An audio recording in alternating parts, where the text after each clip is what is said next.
Wait, why is she in here with you? I froze, holding the curtain open.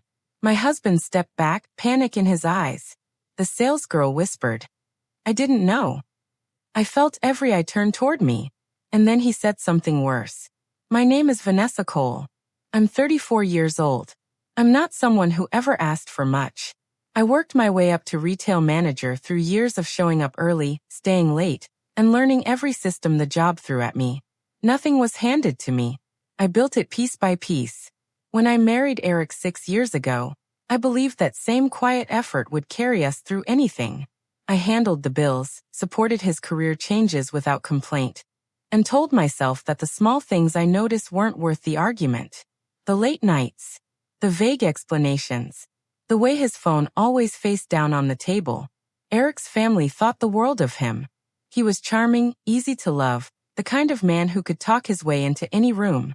I was just the woman who kept the house running, the practical one, the one who overthought things, as Eric liked to say, especially when I asked questions he didn't want to answer.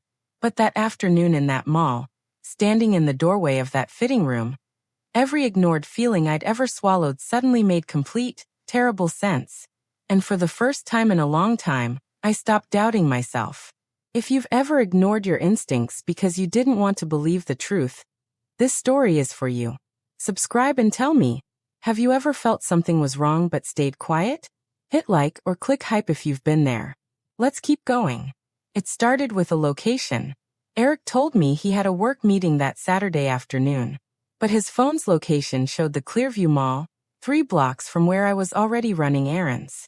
I didn't overthink it. I just walked in. The smell of recycled air and floor polish hit me as I moved through the store.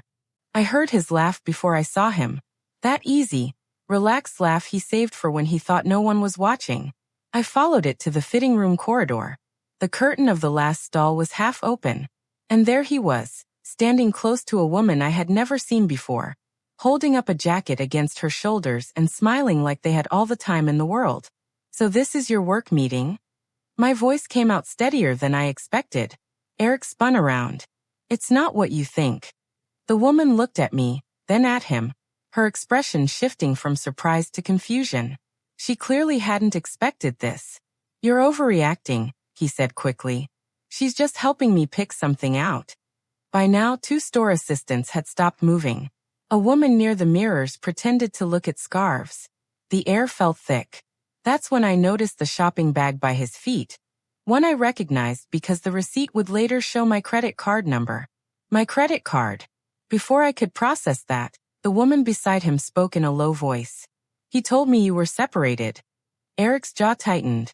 He looked at me with something cold in his eyes and said, maybe if you weren't so controlling, I wouldn't need space. I didn't shout. I didn't cry. I turned and walked out of that store, and something inside me that had been soft for a very long time went completely quiet. At home that evening, Eric rewrote the entire afternoon. You embarrassed me in front of everyone.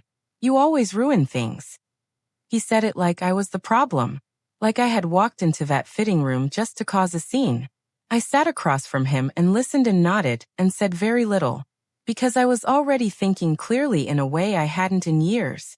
His family called the next day. His mother's voice was gentle but firm. Vanessa, don't be dramatic. Men need room to breathe. I thanked her and hung up. Then I opened my laptop. Over the next 3 days, I found what I had been afraid to look for. Credit card statements with charges I didn't recognize going back 11 months. Messages that hadn't been deleted carefully enough. A pattern so clear and consistent that it almost felt deliberate, like he never actually believed I'd look. I confronted him one evening with the statements on the table between us. He laughed. What are you going to do, leave? You can't afford that. He leaned back in his chair like he'd already won, and I smiled and said nothing. Because he had just made the biggest mistake of his life. What they didn't know was that I had been saving everything. Every message, every receipt, every inconsistency.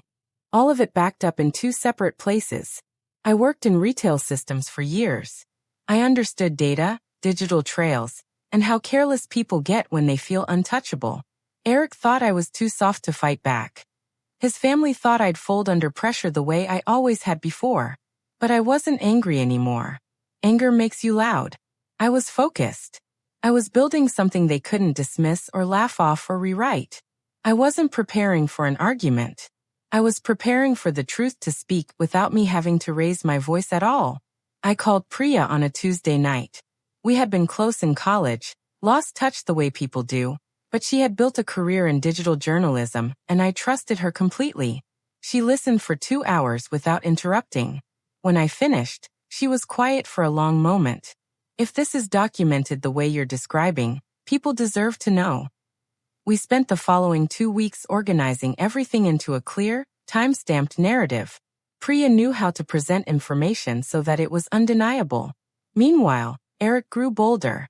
He stopped being careful. He brought her to a restaurant 2 streets from our home. His mother called again asking me to handle this privately, for the sake of everyone. I told her I was thinking it over. I wasn't. I was giving them exactly enough rope. The preparation was almost complete, and not one of them saw it coming. I published on a Thursday morning. The post was anonymous, but the details were exact. Screenshots, financial records, a clear timeline covering nearly a year. By midday it had been shared inside Eric's professional network. By evening, his company's HR department had recognized enough identifying details to open an internal review. I was in the kitchen making tea when I heard the front door slam. Eric's voice was tight and high in a way I had never heard before. "What did you do?" He stood in the doorway, his face pale, his hands shaking slightly.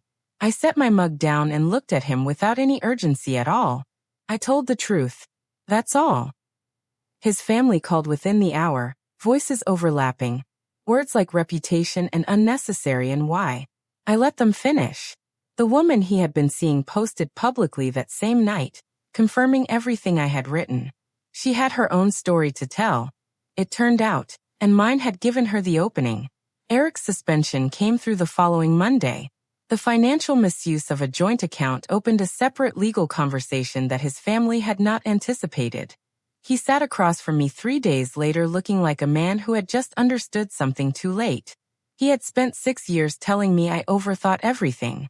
He had never once considered that I was simply paying attention.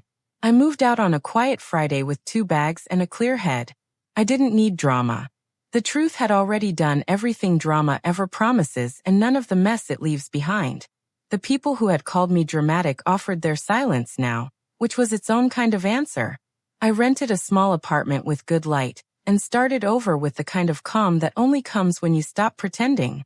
Eric and his family faced consequences that were entirely their own making. I didn't engineer any of it. I simply stopped protecting them from themselves. Months later, I sat by the window with coffee and thought about that afternoon in the fitting room. The curtain in my hand, his face full of panic. I hadn't lost my marriage that day. I had found something I had been quietly misplacing for years. My own voice. And this time, I wasn't going to put it down again. If you've ever been lied to, gaslit, or made to feel like you were wrong for trusting what you felt, I see you. Share your story in the comments because you are not alone in this. Subscribe to stand with others who chose truth over silence. Click hype to help this story reach the people who need it.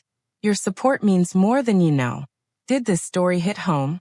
Let me know by liking the video and sharing your thoughts in the comments. Click hype to help this story find others who felt the same way. Your support makes a huge difference.